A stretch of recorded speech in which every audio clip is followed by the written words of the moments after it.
नमस्कार, मैं हूं आशीष त्रिपाठी आपके साथ। न्यूज़ 18 मध्य प्रदेश छत्तीसगढ़ देख रहे हैं आप।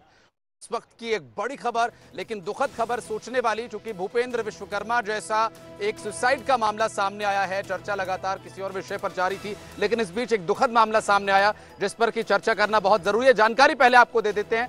भूपेंद्र विश्वकर्मा जैसे सुसाइड का एक मामला सामने आया जिसमें डिटेल्स ये मिल रही हैं कि लोन ऐप से परेशान बैरसिया के एक शख्स ने आत्महत्या कर ली। दरअसल साइबर जालसाजों की ठगी का ये शिकार हुआ था।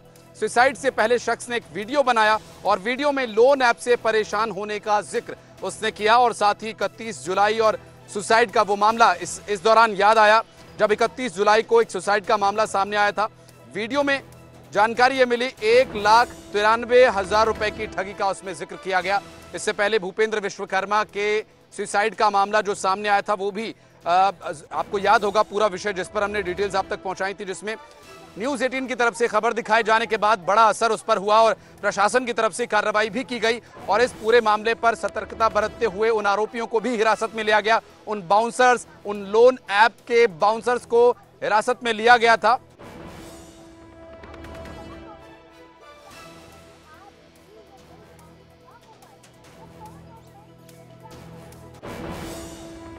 वासु चौरे हमारे सहयोगी इस वक्त फोन लाइन पर मौजूद है हमारे साथ, उनसे बात करेंगे। वासु, भूपेंद्र विश्वकर्मा का जो सुसाइड मामला था पूरे प्रदेश को, पूरे देश को झकझोर कर रख दिया था उसने। एक और ऐसा ही एक मामला सामने आया, क्या डिटेल्स हैं अपने पास? जब आया तो शायद कांग्रेस पार्टी के कहीं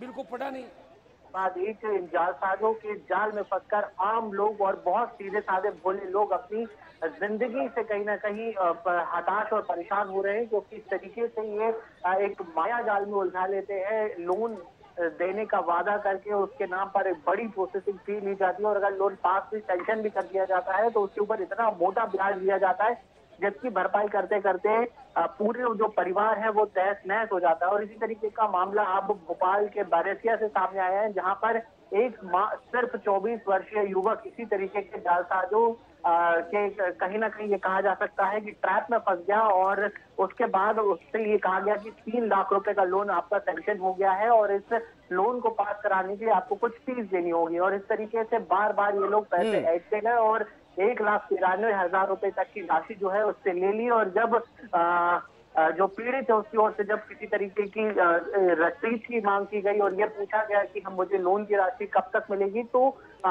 उसका कोई स्पष्ट जवाब नहीं मिला और फिर जो जालसाज थे उन्होंने जवाब देना ही बंद कर दिया। जो कम्युनिकेशन था वो ही बंद कर दिया और आखिरकार परेशान होकर युवक ने फांसी लगा ली। अब परिजन जो है वो पुलिस से गुहार कर रहे हैं कि इस मामले में जल्द से जल्द कार्रवाई की जाए और जो जालसाज है जिन्होंने पूरी ठगी को, पूरी साइबर ठगी को अंजाम दिया है, उनको गिरफ्तार कर सलाखों के पीछे पहुंचाया जाए। हालांकि पुलिस पूरे मामले की जांच में जुटी हुई है और इसे रोकने के लिए जो प्रयास किए गए थे प्रशासन की तरफ से, उन प्रयासों में कहीं ना कहीं और अभी तेजी लाने की आवश्यकता है। वासु, बहुत बहुत शुक्रिया आपका इस पूरे मामले पर जानकारी देने के लिए। बेहद दुखद ये मामला और प्रशासनिक स्तर पर अभी और कार्रवाई करने की आवश्यकता इसमें है और इस पूरे मामले को लेकर डिटेल्स आप तक पहुंचाते रहेंगे। बहुत बहुत शुक्रिया वासु आपका इस पूरे मामले पर जानकारी देने के लिए। और बढ़ते आगे और जबलपुर से इस वक्त एक बड़ी खबर आपको बता दें। जबलपुर में जहां स्टूडेंट्स के प्रदर्शन को लेकर एक बड़ी कार्रवाई प्रशासन की तरफ से की गई और इस कार्रवाई के दौरान पता चला कि छात्रों पर पानी की बौछार करके उन्हें तितर-बितर करने का प्रयास किया गया और यहां पर जो नर्सिंग छात्र थे उन पर पानी की बौछार की गई। पानी की बौछार कर उन्हें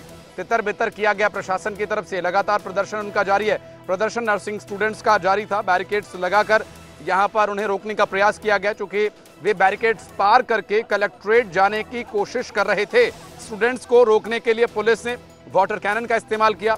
सैकड़ों नर्सिंग छात्र छात्राएं यहां पर पहुंचे थे, घंटा घर पर इकट्ठा होकर प्रदर्शन कर रहे थे और 3 साल से परीक्षाएं न होने का विरोध इनकी तरफ से किया जा रहा था। इस बीच विरोध प्रदर्शन को लेकर जो आक्रोश है, आक्रोश और बढ़ता गया और बैरिकेड्स पार करने का प्रयास उनकी तरफ से किया गया और इस प्रयास के दौरान वहां पर मौजूद प्रशासनिक अधिकारियों और सुरक्षा कर्मचारियों ने पानी की बौछार करके उन्हें रोका और इस तरफ से जो प्रयास किया जा रहा था उस प्रयास में कई छात्र छात्राओं को, कई प्रदर्शनकारियों को चोट आई है। नर्सिंग के छात्र छात्रा यहां पर प्रदर्शन कर रहे थे।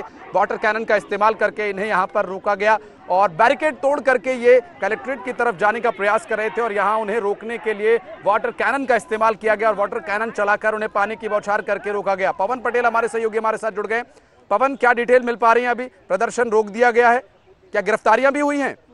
जी बिल्कुल, फिलहाल प्रदर्शन रोक दिया गया है। छात्रों को तितर बितर कर दिया गया है और उन्हें सख्त हिदायत देकर वापस जाने के निर्देश दिए गए हैं। फिलहाल कुछ जो है छात्र छात्राएं अभी भी घंटा घर पर मौजूद हैं और उनकी जिद है कि वो कलेक्टर से मिलकर ही अपना ज्ञापन देंगे। पूरा ये जो मामला है, ये नर्सिंग स्टूडेंट्स ऑर्गेनाइजेशन है जो नर्सिंग छात्रों की मांग सरकार तक पहुंचाना चाह रही है। बीते 3 सालों से नर्सिंग की परीक्षाएं नहीं हुई हैं, यानी जो बच्चों ने 3 साल पहले फर्स्ट ईयर में एडमिशन लिया था, आज भी वो फर्स्ट ईयर में है और इसी वजह से उनका छात्रों का आक्रोश बढ़ गया। कई बार उन्होंने ज्ञापन दिए, प्रदर्शन किए, लेकिन जब मांग पूरी नहीं हुई तो फिर उन्होंने आज जो है कलेक्ट्रेट का घेराव करने का ऐलान किया था। रैली निकालकर घंटाघर पहुंचे, कलेक्ट्रेट के अंदर जाने की कोशिश कर रहे थे, जिन्हें पुलिस ने रोका और जब छात्र उग्र हो गए तो उन्हें वाटर कैनन का इस्तेमाल करके रोका गया।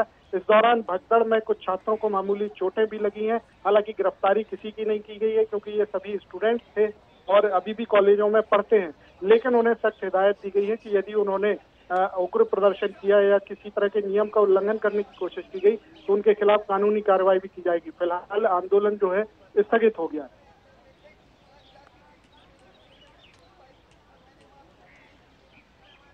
लेकिन पवन, अभी इस स्थिति को देखना और इस स्थिति से निपटना बहुत ज़रूरी है कि इसके लिए प्रयास किए जाएं और उनको बनाकर कुछ बीच का रास्ता निकालने की कोशिश की जाए।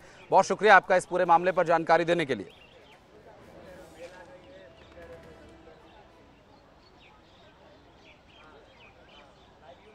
तो यहाँ पर छात्र छात्राओं के साथ जो स्थिति है उस पर लगातार डिटेल्स हम आप तक पहुंचा रहे हैं, चूंकि आगे की स्थिति क्या होगी इस पर भी लगातार जानकारी आप तक पहुंचाते रहेंगे, चूंकि प्रदर्शन यहाँ पर नर्सिंग छात्रों का काफ़ी देर से जारी है और इस प्रदर्शन के दौरान क्या स्थिति रही इस पर लगातार डिटेल आप तक पहुँचाएंगे। सतना से इस बीच एक बड़ी खबर, जहाँ सरपंच की रिश्वत लेने का एक वीडियो सामने आया और इस पूरे मामले में कार्रवाई क्या कुछ की जा रही है, डिटेल आप तक पहुँचाएंगे। आपको बता दें कि यहाँ सरकारी जमीन पर NOC के नाम पर 2.5 लाख रुपए मांगे गए थे पहले से और 2.5 लाख रुपए की रिश्वत मांगी गई थी। सरपंच समेत पंच को भी आरोपी बनाया गया। रीवा लोकायुक्त पुलिस की कार्रवाई के दौरान वीडियो भी सामने आया, बताया जा रहा है।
और इस बीच कोंडागांव से एक बड़ी खबर यह आई कि कर्मचारियों का जो विरोध प्रदर्शन है दरअसल मंत्री जी के बंगले तक जा पहुंचा, जहां पर मंत्री जी के बंगले का घेराव कर कर्मचारियों ने प्रदर्शन किया और ये प्रदर्शन मंत्री जी के बंगले के घेराव के साथ अब और आगे उग्र होने की स्थिति में पहुंच गया। दरअसल ये प्रदर्शन जो है वो काफी लंबे समय से चल रहा था और मांग दरअसल लंबे समय से चल रही थी, जिसमें मंत्री के बंगले तक घेराव पहुंच गया। वहां पर कर्मचारी पहुंचे और प्रदर्शन करने लगे।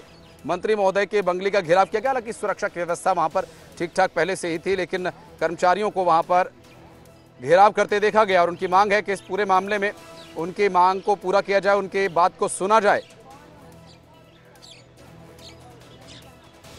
विवेक हमारे सहयोगी इस वक्त हमारे साथ फोन लाइन पर। विवेक, क्या स्थिति है फिलहाल, कोई बीच का रास्ता निकल पाया?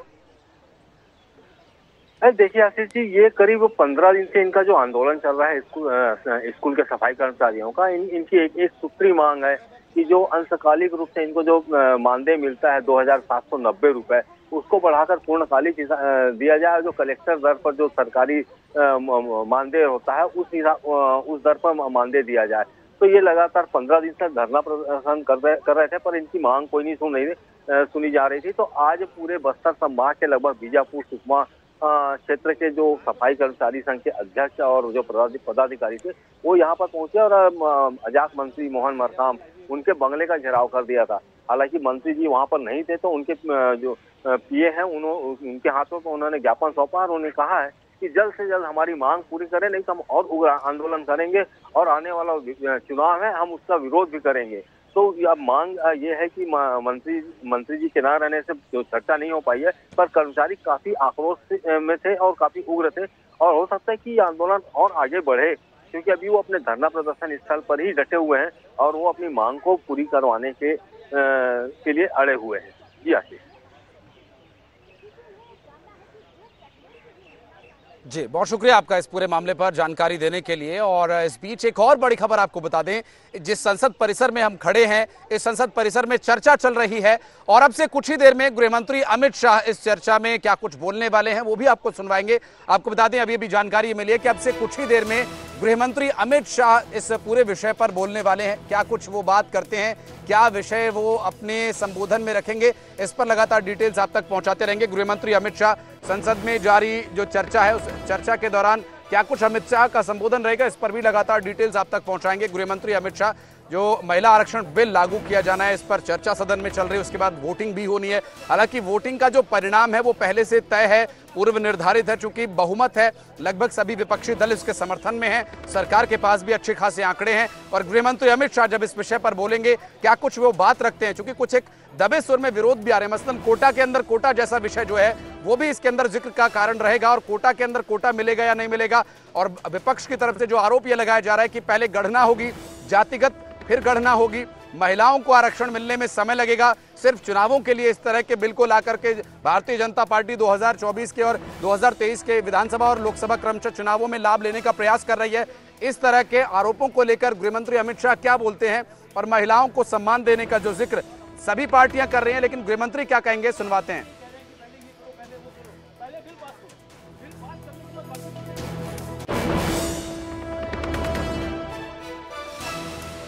और इस बीच एक और जानकारी आपको दे दें, मुख्यमंत्री शिवराज सिंह चौहान ने बड़ी खबर, शिवराज सिंह चौहान कह रहे हैं, चूंकि चुनाव प्रचार में वो जुटे हुए हैं और इस बीच महिला आरक्षण बिल जिस पर चर्चा चल रही है, जब वो लोगों के बीच जा रहे हैं तो सवाल पर उन्होंने कहा कि मैं जनता का पुजारी हूं, इसलिए लोगों के बीच, जनता के बीच जाकर मैं अपनी बात रखता हूं।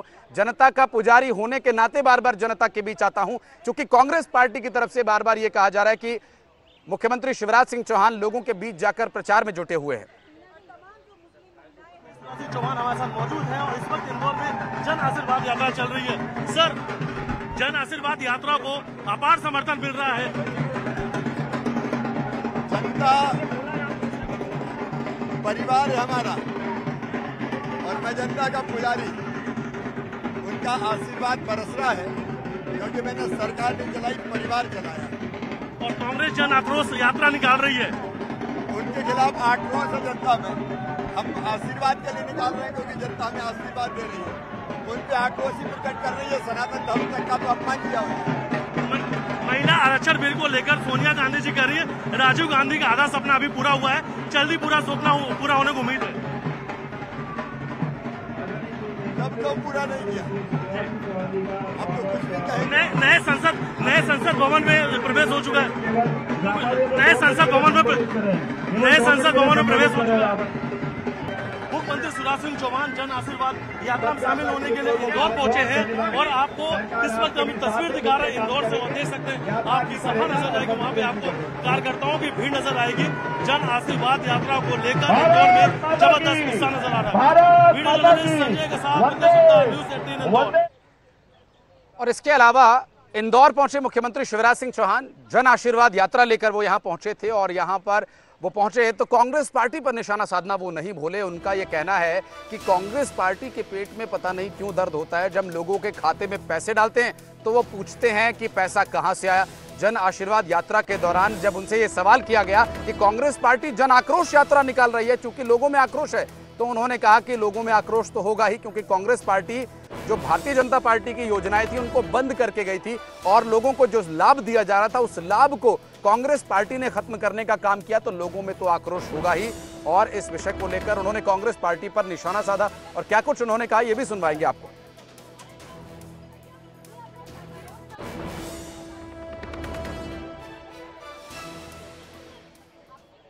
के खाते में पैसा डालते हैं तो गुस्सा होते हैं, अफसरों पर बरसते हैं, ट्वीट करते हैं, ये पैसा कहां से आ रहा है, ये पैसा कहां से आ रहा है। जब धर्मात्मा राज करते हैं तो परमात्मा भी प्रसन्न रहते हैं। आ रहा है और मुख्यमंत्री शिवराज सिंह चौहान मुख्यमंत्री कृषक योजना को लेकर किसान मित्रों को उनका फॉर्म भरवाने की मदद करने के लिए उनके बीच पहुंचे और जब वो उनके साथ वहां पर बैठे हुए थे, उनके फॉर्म्स भरवा रहे थे, खुद ही उन्होंने उसकी जांच की कि फॉर्म में कहीं कोई गड़बड़ी तो नहीं है। उनका ये कहना है कि किसान मित्रों को जो ये लाभ है वो मिलकर रहेगा, क्योंकि किसानों के हित की सरकार है और सरकार किसानों के साथ खड़ी है। लगातार इस विषय को लेकर मुख्यमंत्री शिवराज सिंह चौहान ने खुद उनके फॉर्म्स भरे और इस मौके पर शिवराज सिंह चौहान ने कहा कि हमारे किसान अन्नदाता नहीं प्राणदाता हैं, वो एमपी का भंडार अन्न से भर रहे हैं, पूरी सरकार उनके साथ खड़ी है। हम किसानों की आय बढ़ाने के लिए, उनकी सुविधाओं में इजाफा करने के लिए लगातार प्रयासरत हैं और इसी कड़ी में हमने किसान सम्मान योजना की राशि को भी बढ़ाया और आपके हित में काम करने का ये सिलसिला आगे भी जारी रहेगा। 19 लाख मीट्रिक टन ये पिछले साल का रिकॉर्ड, हमने अन्न के भंडार भर दिए। हमारा बासमती चावल हो, हमारा सरबती गेहूं हो, हमारा एक कली का लहसुन हो, अलग अलग फसलें दुनिया में आज धूम मचा रही है मेरे किसान भाइयों। लेकिन सरकार ने, हमने आपका साथ देने में कोई कसर नहीं छोड़ी। आप याद कीजिए वो दिन जब कांग्रेस की सरकारें हुआ करती थी और किसान को 15-16% पर ब्याज मिलता था।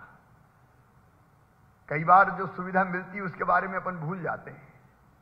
मैंने घटा के पहले 7% किया, फिर 5% किया, फिर 3% किया, फिर 1% किया और बाद में तय कर दिया 0% ब्याज पे किसान को कर्जा मिलेगा।